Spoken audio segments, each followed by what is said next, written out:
ስብዕና ብቻ አይደለም ክርስትና የሚባለው ነገር በአካባቢያቸው አልፎ የሚያውቅ አለቆችም እንዳሉ እየሰማችሁ ያ ምስኪን ሰባኪ ቋንቋ በኦሮምኛ ቋንቋ አላስተማረም ተብሎ ለምን ይቀየራል ብለው ስለደገፉት ስለወገኑ ሙሃይ ከስራ ታገዱ። በዚህ የተነሳ እናታችን ብዙ ጠላትን አፍርተዋል። ብዙ የሚጠላቸውን ሰው አፍርተዋል። ግን ስለማን ነው የቆሙት? ስለ እምነታቸው ስለ ክርስቶስ ነው፣ ስለ እውነት ነው የቆሙት። እንደዚህ ያለውን መከራ ግን የሚያመጣው ማን ነው ከተባለ ቤተክርስቲያን ህጋዊ ነህ ብላ የመደበችው ህጋዊው ሰው መሰል ግን በግልባጩ ደግሞ ህገወጥ ስራ የሚሰራ በዚህ የተነሳ ያወርሶ በአጠቃላይ እየተፈተኑ ይገኛሉ። ተመስገን።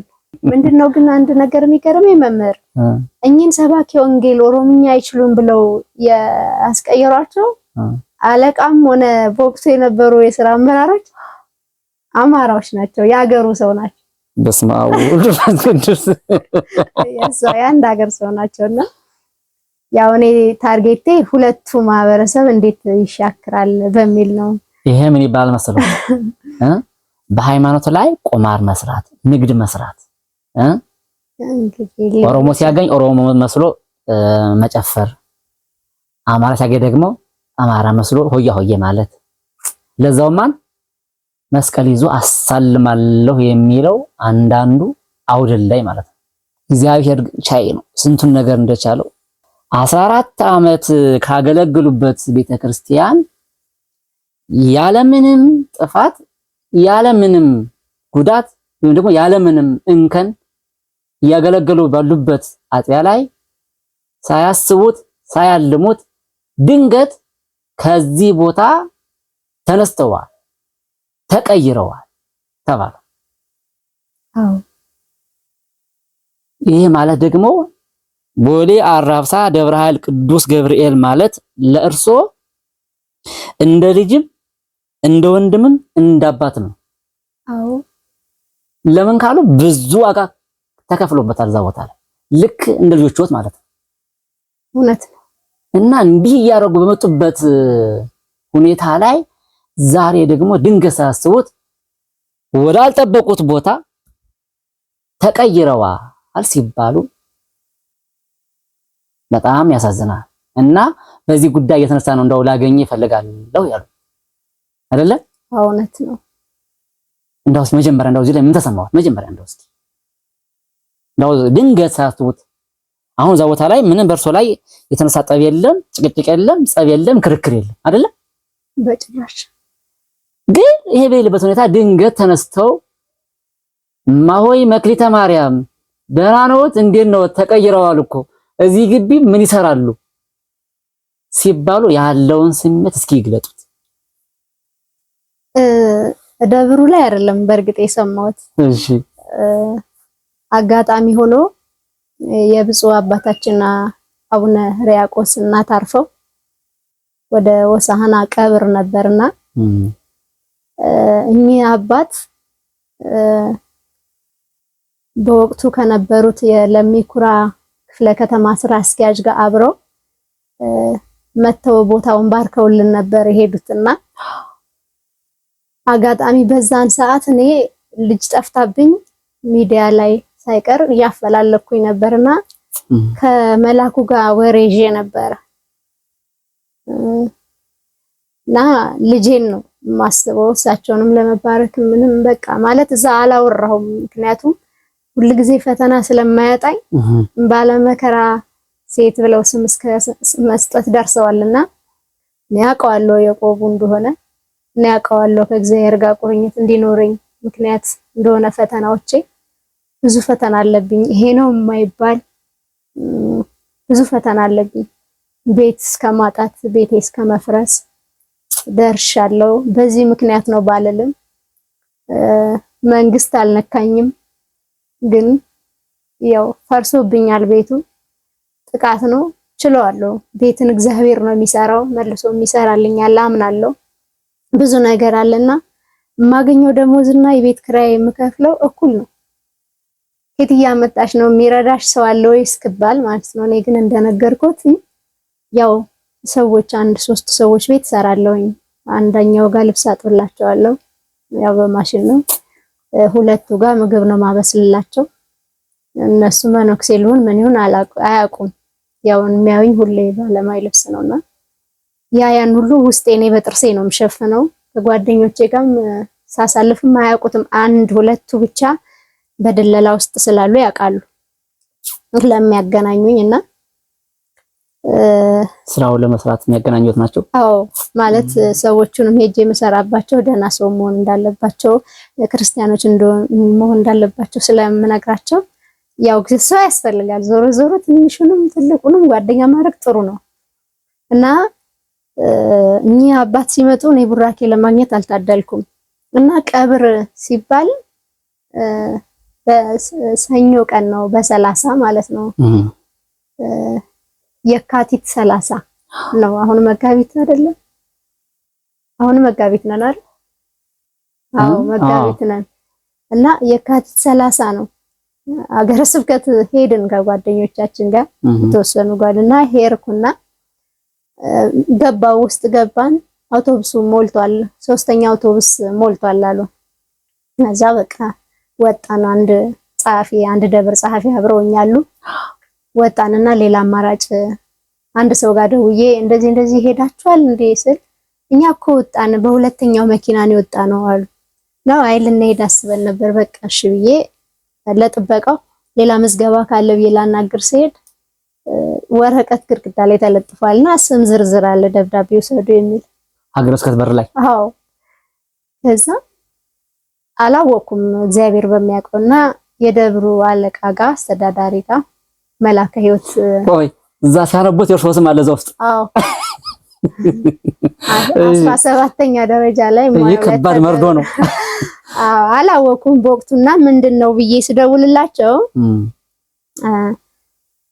እኔ እንጃ እኔም እኮ ዛሬ ነው አሁን ነው የሰማነው ከ40 ደቂቃ በፊት ጻፊው ምሳቸውም ነው እንደ አይነት መልስ የሰጡኝና ከ40 ደቂቃ በፊት ነው የሰማነው ዝውውር ነው አሉኝ። እንዴት አልኳቸው። እኔ እንጃ እንግዲህ ሀገረ ስብከቱ ነው ማይ አንድ ነገር ምነግሮት ደብሩ አልነካዎትም ማለት እውነትም ደግሞ ይነኩኛል ብዬ አላሰብም። ምክንያቱም በጣም ማከብራቸው በጣም የልማት ሰው ናቸው። በጣም ባለመከራ ናቸው እና ያለብኝን ጸባይ ራሱ አርሜ ያለውበት ቦታ ቢኖር እሱ ነው ማለት ያለብኝ ጸባይ ስለወት ብዙ ደብራት ላይ እንደነገርኩት ቅድም ሰዎች ሲገፉ ምክንያቱን እስካቅ ድረስ ታገልላቸዋለሁ። ብሔር ተኮር ከሆነ ስር ነቀል እርምጃ እስኪወሰድ ታገላለሁ። እንግዲህ በህይወት አሉ ብፁዕ አቡነ ቆስጦስ ፊቼ ድረስ ሄጄ ታግያለሁና ብዙ ስምም እስኪሰጠን ድረስ ደርሰናል እና እኚህን አባት ስህተት እንኳን የለባቸውም ቢኖርባቸውም እንኳን ስህተታቸው አይታየኝም። ድካማቸው፣ ብቸኝነታቸው እኔ ገብርኤል ምስክሬ ነው።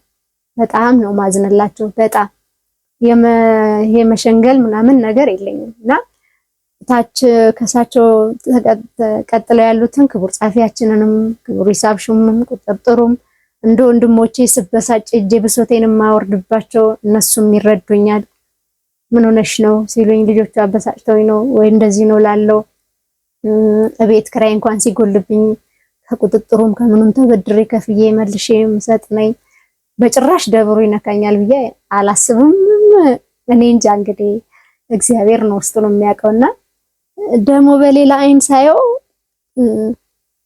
የተከበረው ሀገረ ስብከታችን እኔን እንደዚህ በዚህ ደረጃ ካወቀኝ ለምን እስካሁን አላሳደገኝም? ማለት በጣም እንደምታገል ብዙ ዋጋ እንደከፈልኩ ጓደኞቼን እንዳጣው ስታገልም ደግሞ መሰረታዊ ነገር ይዤ ነው የምታገለው። ይሄ ብር በሉ ምናምን አይደለም።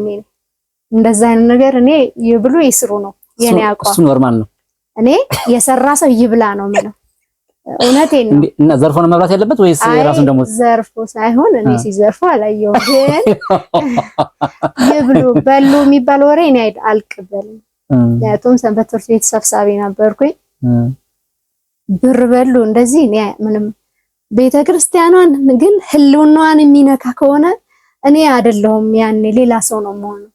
ማለት በቃ በተለይ ዶግማዋ፣ ስርዓቷ፣ ቀኖናዋ ሲጣስ ያመኛል። በጣም ነው የሚያመኝ። ይሄ ብር ምናምኑ እግዚአብሔር እንግዲህ ወርዶ ስለማይበላው የሚል አቋም ነው ያለኝ ብሎ ግን ይስሩ ነው።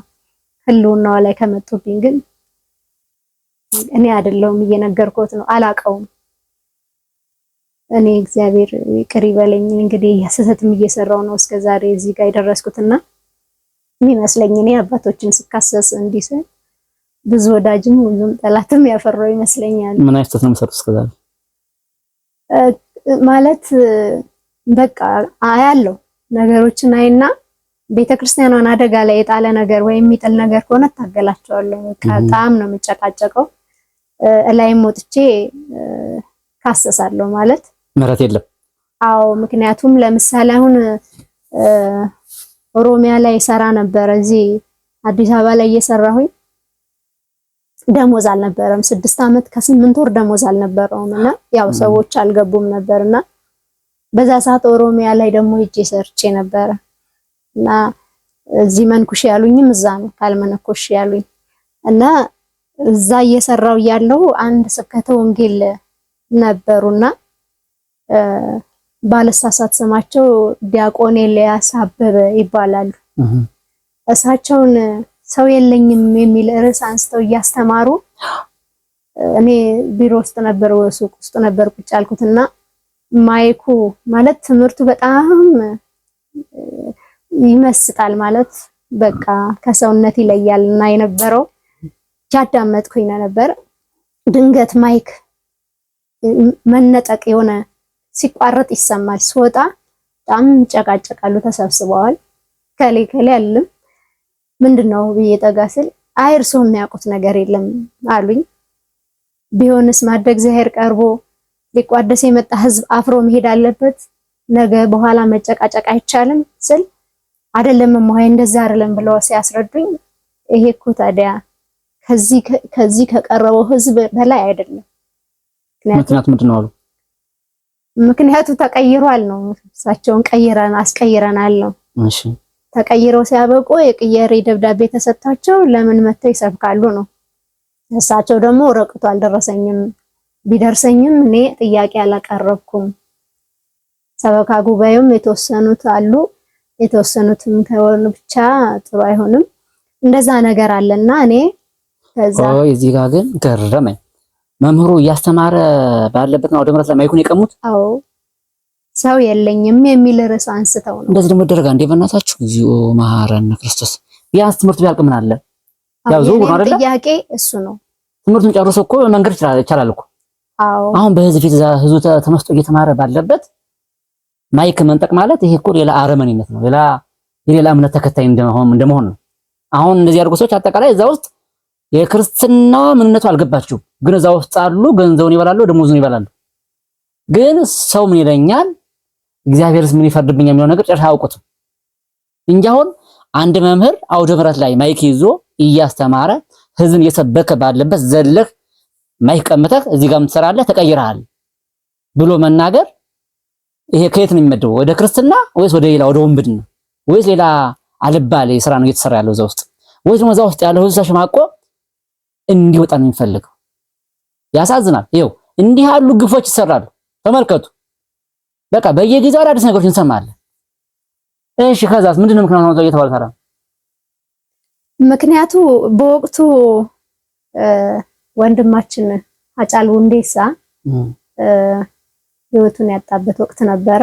እሺ እና ይሄንን ሰባኪ ኦሮምኛ አትችልም ብለው ነው ያነሱት።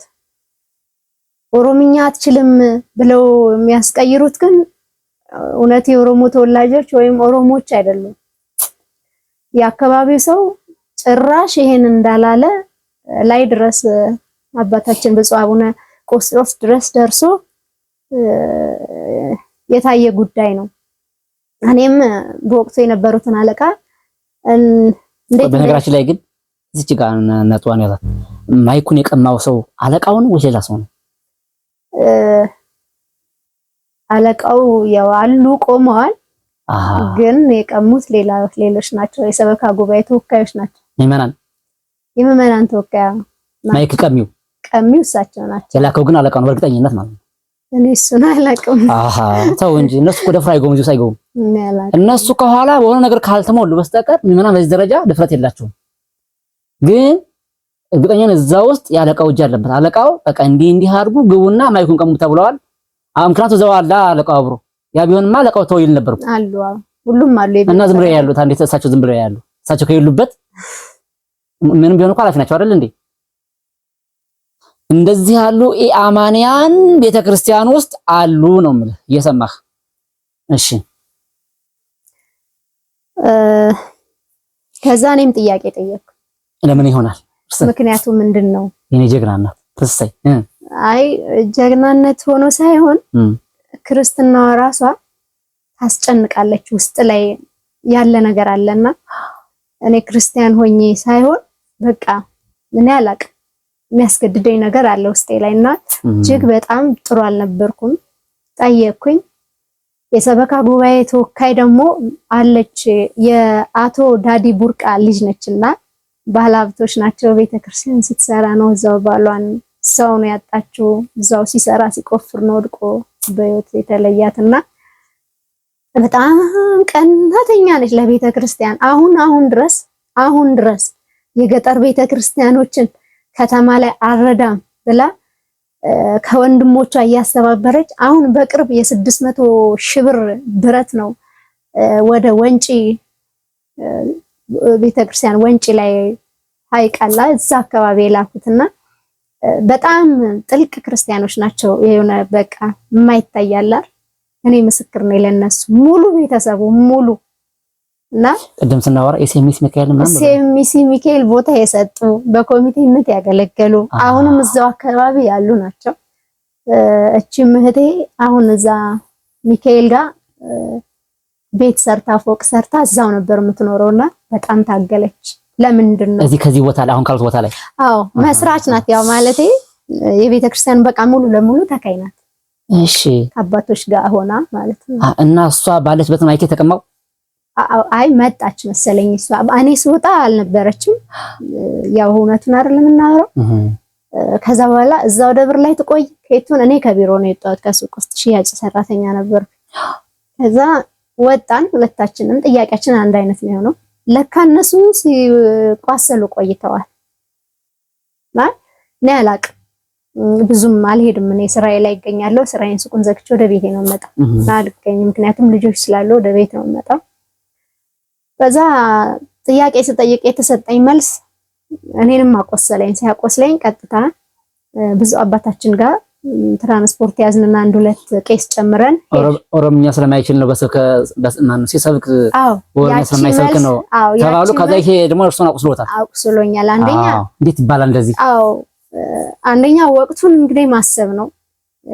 አጫሉ የተገደለበት ወቅት ነው። ሁለተኛ የትኛው እኔ እንጃ አላቅም። ብቻ ወንጌልን መቼም መስማት የተሳነው እንኳን ይግባህ ብሎ እግዚአብሔር ከፈቀደለት ይገባዋል። ወንጌል እግዚአብሔር ነው አይደል? ቃሉን በውስጣችን እንዲሰርጽ የሚያደርግልን እውነት ነው። አዎ የትኛውም ቋንቋ ቢሰበክ የእግዚአብሔር ቃል ወተት ነው እና ትንሽ አመመኝና እኔ ኦሮምኛ ተናጋሪ ነኝ። እቺም የአቶ ዳዲ ቡርቃ ልጅ ኦሮምኛ ተናጋሪ ናት። የትኛው ነው ኦሮምኛ ካልሆነ ያለው ማህበረሰብ የቱ ነው ተብሎ ሲጠየቁ ከሌ ያሉ ወርደን ስናናገር በጭራሽ እንዲህ አላልንም ነው ያሉት። ትልልቅ አባቶች አሉ እዛ ጋር እና ግን ይሄ ነገር ከ5 ዓመት በፊት ያው ከጫሉ ሞት ጋር የተያዘ ነው። አመቱ ይታወሳል። ትንሽ ቆየት ብሏልና እኔም ብዙ አባታችን ጋር ሄድኩና እንዴት እንዲደረጋል በእርሱ ሀገረ ስብከት እንዴት እንደዚህ ሊሆን ይችላል? ቤተክርስቲያን ልጆቼ ነው እንጂ ያለችው የከሌ ልጆች አላለችንም። ከሆነስ ይሄ ልጅ ኦሮምኛ አይችልም ብሎ ከዚህ ቦታ ከተቀየረ እንዴት ለገዳዲ ስላሴ ወደዛ ነው የተቀየረው? ይሄ ፍትህ ነው ወይ? ቦታው የት ነበር የነበረው? እዚህ ጭምሲ ቅዱስ ሚካኤልና አቡነ ተክለ ሃይማኖት አባይክሮስ አካባቢ ነው። ከአባ ኪሮስ ጀርባ በቃ ዙሮ እዚሁ አካባቢ ለገጣፉ ውስጥ ነው። 140 ጀርባ ማለት ነው። ከለገጣፉ ተነስቶ ወደ ለገዳዲ ምናምን ነው። አዎ ምንድነው ፐርሰናሉ ቋንቋ አይችልም ነው የተቀየረበት። ደግሞ ጭራሽ ትንሽ ለአማርኛው የሚከብዳቸው ማህበረሰቦች ጋር ነውና ትንሽ ተጋጨብኝ። ሲጋጭብኝ እነዚህ ይሄ ነገር ታርጌቱ ሁለቱን ብሔር ማጋጨት ነው የኔ ሹክታ የተሰማኝ። ሁለቱን የማጋጨት ነገር ነው። ምክንያቱም ይሄኛውም ብሔር ይሄንን ሊጠላ አይገባም፣ ይሄም ደግሞ ይሄን ሊጠላ አይገባም የኔ አቋም። ስለዚህ እሳቸው ጋር ስል እሳቸው እድሜ ይስጣቸው እውነት እንደው በእድሜ ያቆይልንና እሳቸውም ውሳኔ ሰጡልን። እንዲመለሳሉ ልጁ እንዲመለስ ሳይሆን ብቻ ለሚመለከተው እንትን አሉና ሂዱ ብለን ስንመጣ እኔ ማገጃ ተስፎ ጠበቀኝ። እኔን አገዱኝ አለቃው። ተመልከቱ አያችሁ አይደለ? እንዲህ አይነት ስብዕና ብቻ አይደለም ክርስትና የሚባለው ነገር በአካባቢያቸው አልፎ የሚያውቅ አለቆችም እንዳሉ እየሰማችሁ ያ ምስኪን ሰባኪ ቋንቋ በኦሮምኛ ቋንቋ አላስተማረም ተብሎ ለምን ይቀየራል ብለው ስለደገፉት ስለወገኑ እሙሃይ ከስራ ታገዱ። ይሄ ታሪክ የቆየ ታሪክ ነው አይደለ? ቢያንስ 5 ምናምን አካባቢ እንደዚህ በዚህ የተነሳ እናታችን ብዙ ጠላትን አፍርተዋል። ብዙ የሚጠላቸውን ሰው አፍርተዋል። ግን ስለማን ነው የቆሙት? ስለ እምነታቸው፣ ስለ ክርስቶስ ነው፣ ስለ እምነት ነው የቆሙት። እንደዚህ ያለውን መከራ ግን የሚያመጣው ማን ነው ከተባለ ቤተክርስቲያን ህጋዊ ነህ ብላ የመደበችው ህጋዊው ሰው መሰል፣ ግን በግልባጩ ደግሞ ህገወጥ ስራ የሚሰራ ህገወጥ ስራ የሚያራመዱ ሰዎች ደግሞ የሆነ ታያዎች አላችሁ። እንግዲህ የተደበቀ ጉዳይ ዛሬ ያወጣ ነው አይደለ? ያጋጠመ በዚህ የተነሳ ያወርሶ በአጠቃላይ እየተፈተኑ ይገኛሉ። ተመስገን ነው፣ ለበጎ ነው። የሚገርመው ግን ይሄ ሁሉ ነገር አልፎበት እስካሁን ምንም በቃ ውስጧ ላይ ያለ ነገር የለም። እንደ ታሪክ አነሳ ነው እንጂ ያ ሁሉ እርሶ በቃ በረከት እንደሆነ በቃ የወሰዱት እርሶ ቅድም ስናወራ እንደ ቂም አልያዙትም፣ እንደ በቀል አልያዙትም። በቃ ለበጎ ነው። የቤተ ክርስቲያን ጠላቷ ያው እኔ ራሴው እንደሆንኩኝ ነው አሁንም የሚሰማኝና ምንድነው ግን አንድ ነገር የሚገርመኝ መምህር እኚህን ሰባኪ ወንጌል ኦሮምኛ አይችሉም ብለው ያስቀየሯቸው አለቃም ሆነ በወቅቱ የነበሩ የሥራ አመራሮች አማራዎች ናቸው፣ ያገሩ ሰው ናቸው።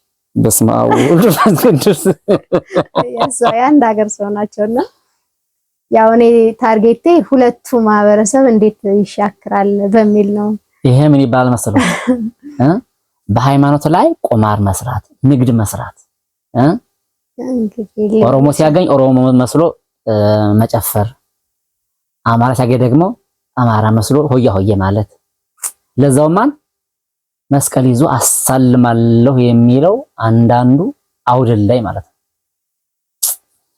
እግዚአብሔር ቻይ ነው፣ ስንቱን ነገር እንደቻለው አይደለም ሰው ቀርቶ ለእግዚአብሔር የሚከብድ ነገሮች እያየን ነው። ግን እሱ ቻይ ነው፣ በቸርነቱ ችሎናል። እና ሙሃዬ በጣም ታላቅ አክብሮት አለኝ ስለርሶ። በዚህም የተነሳ ብዙ ዋጋ ከፍለዋል እና ታዲያ አሁን